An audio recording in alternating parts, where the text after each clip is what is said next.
મને તો ઘણીવાર પ્રશ્ન થાય કે આપણે કેમ તાળીઓ નહીં પાડતા હોય? આપણા પક્ષના માણસોમાં હાથ જોડીને બેઠા જ રહી. હમણાં જે અમદાવાદ હું રોકાણો હતો તો ઓડા ગાર્ડન છે, તો મને એમ થયું કે લાવો 5 વાગે, અત્યારે આપણને કોઈ ઓળખે નહીં તો જઈએ. તો સવારમાં વહેલી સવારે 5 વાગે હું ગયો તો ઘણા બધા વડીલો તાળીઓ પાડતા હતા જોર જોરથી. તો મેં એક વડીલને પૂછ્યું કે આ તમે ધૂન લ્યો છો? તો કે ના, કે તાળી પાડવાથી કે ડિપ્રેશન જતું રહે, હતાશા જતી રહે, નિરાશા જતી રહે અને જીવનમાં ઉત્સાહ જળવાઈ રહે, મન પ્રસન્ન રહે, મન શાંત રહે, વિચારો કેન્દ્રિત થાય. એટલું બધું તને પ્રવચન તાળી પાડવા માટેનું આપ્યું. ત્યારથી હું હંમેશા બોલતો રહું કથામાં, તાલી મહાદેવને વાલી. તાલી તો મહાદેવને વાલી, પણ તાલી પાડનારો એના કરતાં મહાદેવને બહુ જ વાલો. તેથી આપણે પાડવીએ તો પાડીએ, નહીં પાડીએ તો તમારા બદલામાં હું પાડું છું પ્રતિનિધિ તરીકે.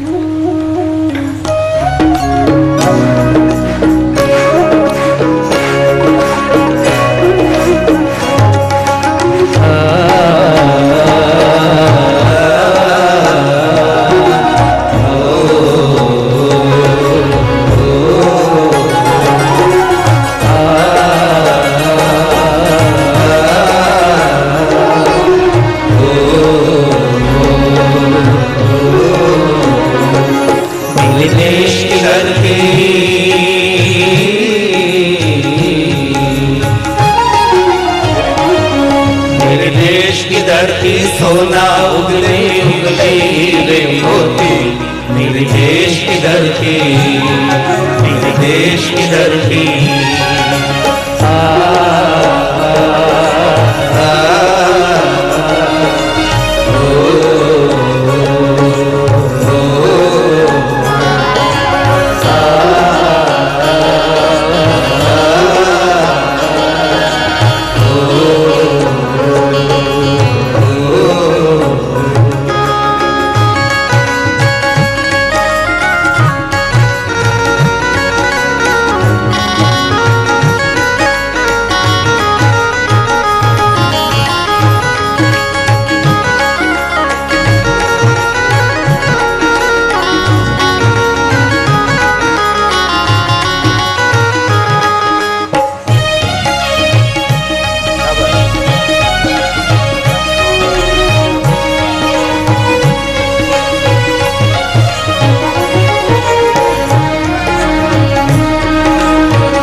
जीवन का रंग सुनाते हैं,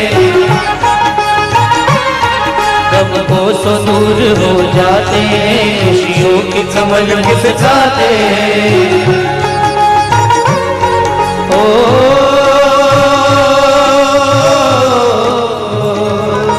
सुन के लहर की आवाज़ें, सुन के लहर की आवाज़ें, यूं लगे कहीं शहनाई बजे. मस्त बहारों की दुल्हन की तरह के, दुल्हन की तरह के, मेरे देश की धरती, मेरे देश की धरती. सोना उगले उगले हीरे मोती, मेरे देश की धरती, मेरे देश की धरती.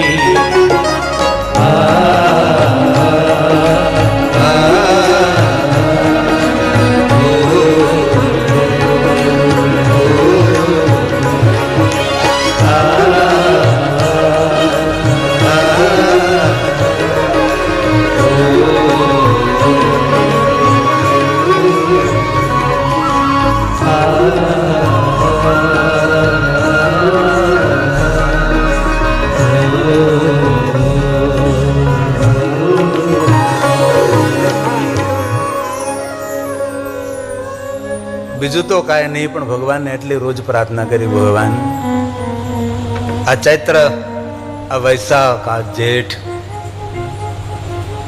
ભગવાન તારી ખૂબ અમે ભક્તિ કરીએ, તારી કથા સાંભળીએ, કથા ગાઈએ, એટલી કૃપા કરજે. તારી જટામાં ગંગાજી સમાયેલા છે, અમને પૂરતો ભગવાન વરસાદ આપજે. જલ છે તો જીવન છે. જલ થકી સૃષ્ટિ છે એ ને ધરતી તૃપ્ત થાય, પ્રમાણસરના વરસાદો થાય ને અતિવૃષ્ટિ ને અનાવૃષ્ટિ, એવી ભગવાનને રોજ પ્રાર્થના કરીએ. तो आइए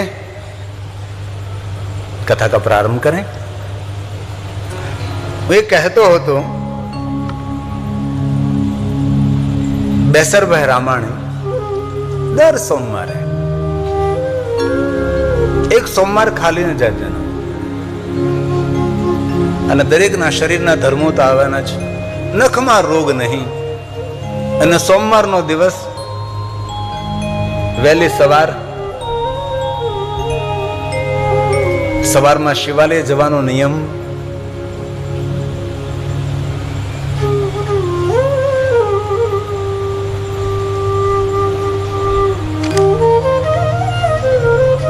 નકળંગ ધામ તોરણિયાથી પધારેલા રાજેન્દ્રસિંહ બાપુ, હૃદયથી સ્વાગત છે આપનું. ખૂબ હૃદયથી પ્રણામ. ખૂબ તાળીઓ વડે આપણે પ્રણામ કરીએ. ખૂબ આપનું સ્વાગત છે હૃદયથી.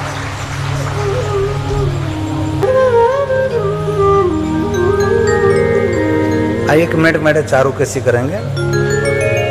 સુંદર અમે એક ધૂનની રચના કરી છે. જાજે ભાગે જે કાંઈ ગાવામાં આવે એ અમે સૌ ભેગા મળીને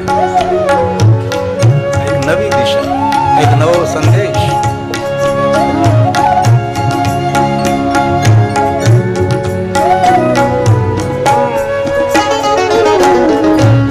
નમઃ શિવાય, નમઃ શિવાય, નમઃ શિવાય, નમઃ શિવાય. હરે હરે બોલે નમઃ શિવાય, હરે હરે બોલે નમઃ શિવાય, નમઃ શિવાય, નમઃ શિવાય, નમઃ શિવાય,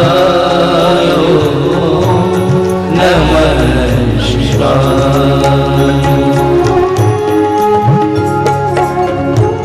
बाबा को याद करें. हे सर्वेश्वर, हे चंद्रेश्वर, हे सोमेश्वर. આ સોમ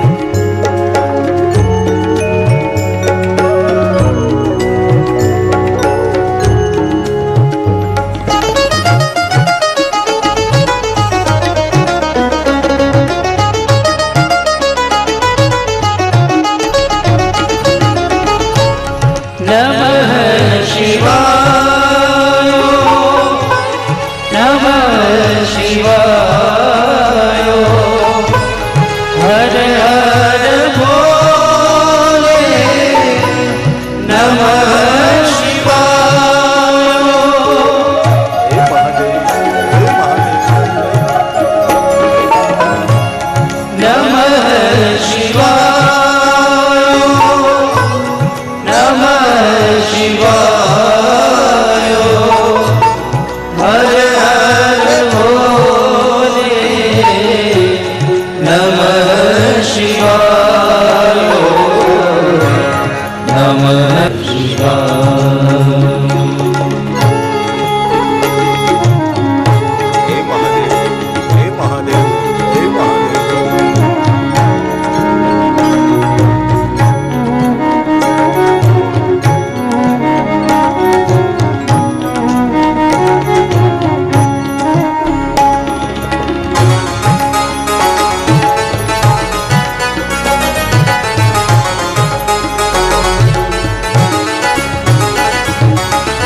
जब तक मुझ में प्राण है, मुख में शिव का नाम है. जब तक मुझ में प्राण है, मुख में शिव का नाम है. शरण में आओ शिव की, गिर की यही पुकार है, गिर की यही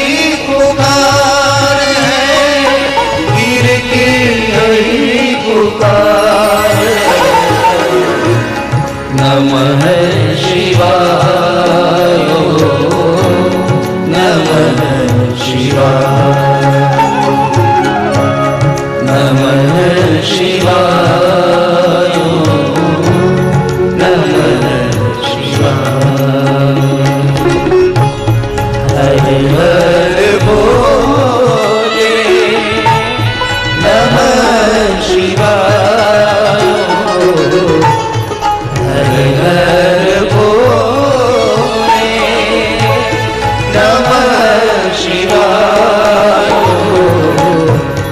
નમઃ શિવાય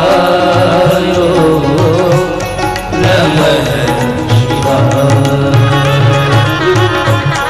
નમઃ શિવાય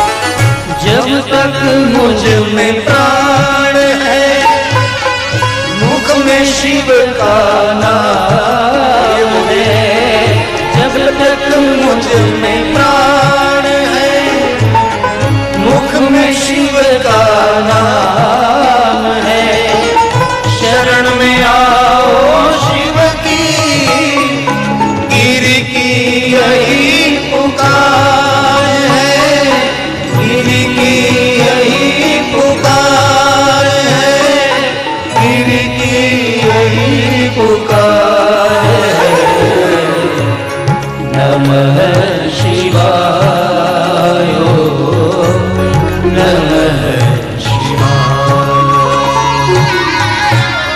नमः शिवाय नमः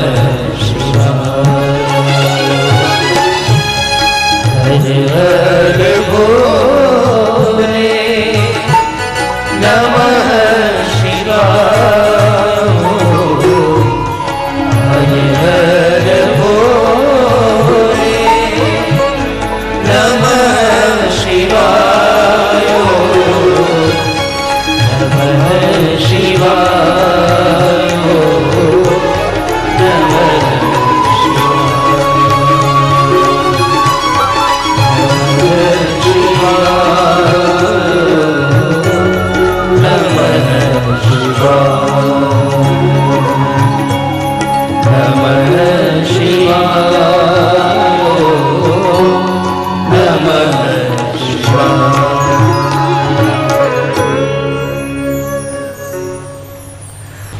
બહુ હૃદયથી આપનું સ્વાગત અને હૃદયથી અમારા સૌના પ્રણામ.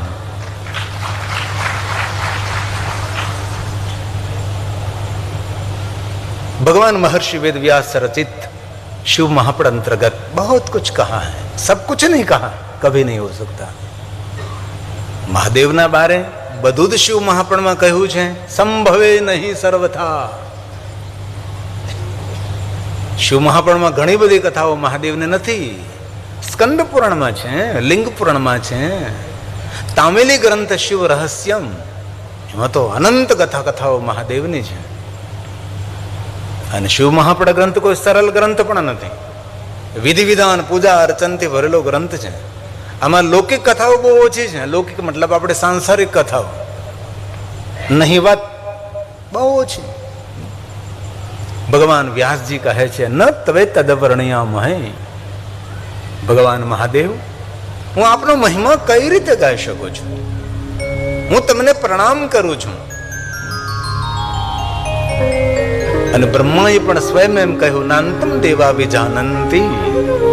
વિશ્વના કોઈ દેવતાઓ પણ મહાદેવજી તમારો મહિમા સંપૂર્ણ પૂર્ણ ન ગાઈ શકે, તો આપણે તો કઈ રીતે ગાઈ શકીએ?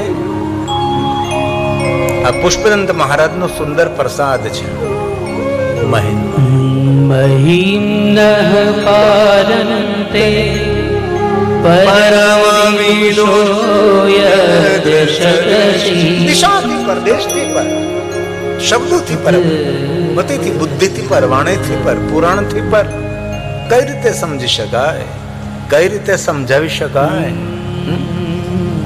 અને કોઈ તમને એમ ક્યારે એમ કહે ને કે હું મહાદેવનો પરમ ભક્ત છું, પણ એ પુષ્પદંત મહારાજથી જો પરિચિત નથી તો તેને પૂર્ણ મહાદેવનો ભક્ત મારે કઈ રીતે કહેવો? જેટલા શિવ ભક્તો છે તેના શિરોમણિ તો પુષ્પદંત મહારાજ છે. એમને આ સુંદર રચના છે. સંપૂર્ણ પૂર્ણ શિવ મહાપુરાણની રચના એકદમ થોડા શબ્દોમાં આ સ્તોત્રમાં ભરી છે. અને આમાંથી ઘણા મહાદેવના ભક્તો એવા હોય જેમને કંઠસ્થ પણ હોઈ શકે છે. જો દેવ અને મહાદેવના સ્તોત્રમાં થોડો ફરક દેખાડ્યો છે. કોઈ પણ દેવના સ્તોત્ર બોલો, દેવીના સ્તોત્ર બોલો, તમને તેનો અર્થ સમજાય, ભાવાર્થ સમજાય તો તેનું પુણ્ય મળે, આવું વિદ્વાનોના આચાર્યો એમ કહે. પણ મહાદેવના કોઈ પણ સ્તોત્ર હોય, કોઈ પણ સ્તુતિ હોય, એ આપ સમજી શકો ના સમજી શકો, તેનો અર્થ, તેનો ભાવાર્થ સમજાય ન સમજાય, પણ બોલવાથી તો પુણ્ય મળે છે, પણ સાંભળવા માત્રથી આપણું સર્વ રીતે કલ્યાણ થાય છે. તે દેવના સ્તોત્ર અને મહાદેવના સ્તોત્રમાં ઘણો બધો ફરક છે. આ પુષ્પદંત મહારાજની સુંદર રચના છે, જે સાંભળવા માત્રથી મનુષ્યનું સર્વ રીતે મંગલ થાય છે. અઘરું તો પડે બધું છે.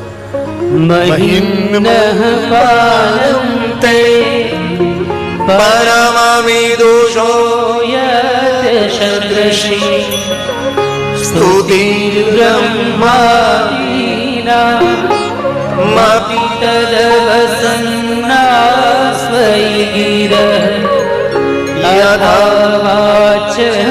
સર્વ સ્વમતિ પરિણામાવધિ મમાપીશ સ્તોત્રે હર નિરપવાદ પરિકર હર નિરપવાદ પરિકર. એ હર મહાદેવનું સંબોધન છે. પરિકર કમર કસીને તમારો મહિમા ગાઉં છું, પણ નિરપવાદ છે, નિંદનીય નથી, વંદનીય છે. અને દુનિયામાં કોઈ પણ માણસ જે તેની ભાષા, જે તેની પાસે શબ્દ ભંડોળ મહાદેવનો મહિમા જે ગાય છે એ નિંદનીય નથી, એ વંદનીય છે. નિરપવાદ કમર કસીને મારું ચિત્ત, મારી બુદ્ધિ, મારું મન, સબ કુછ ભગવાન મહાદેવ તમને સમર્પિત કરીને તમારો મહિમા ગાઉં છું. મારી બુદ્ધિ કોઈ જગ્યાએ ભટકે છે, લટકે છે, મારું મન કોઈ જગ્યાએ આમ તેમ ઘૂમી ફરી રહ્યું છે અને હું તમારી સ્તુતિ પ્રાર્થના કરું છું, એવું નથી. સંપૂર્ણ તમને સમર્પિત બની અને મહાદેવજી હું તમારો મહિમા ગાઉં છું. એ હર નિરપવાદ છે. અને કોઈ પણ માણસ કોઈ પણ ભાષામાં મહાદેવનો મહિમા જ્યારે ગાય છે એ વંદનીય છે, નિંદનીય નથી, એ પ્રણમ્ય છે.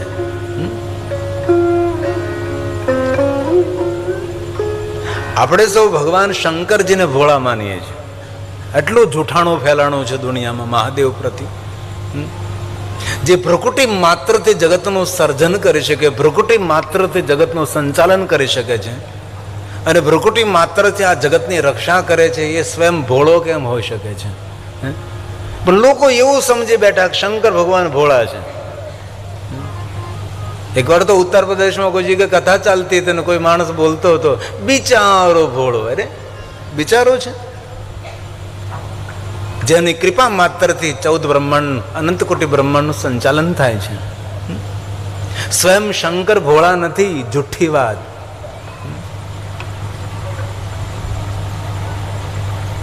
આ દુનિયામાં ભલા અને ભોળા માણસો છે, એમનો આ ભગવાન છે. ન જાનામિ યોગમ જપમ નૈવ પૂજાનતો હુમ સદા સર્વદા શંભોતોભ્યમ. મંત્રહીનમ ક્રિયાહીનમ ભક્તિહીનમ સુરેશ્વર. ના જાનો પૂજા વંદન, ના પૂજા કી રીત, એમનો ઈશ્વર છે. જે ભલા છે, ભોળા છે, તેમનો ભગવાન છે. તેથી આપણે શંકર ભગવાનને ભોળાનાથ કહીએ છીએ. લોકો એવું સમજે બેઠા કે સ્વયં ભોળો છે.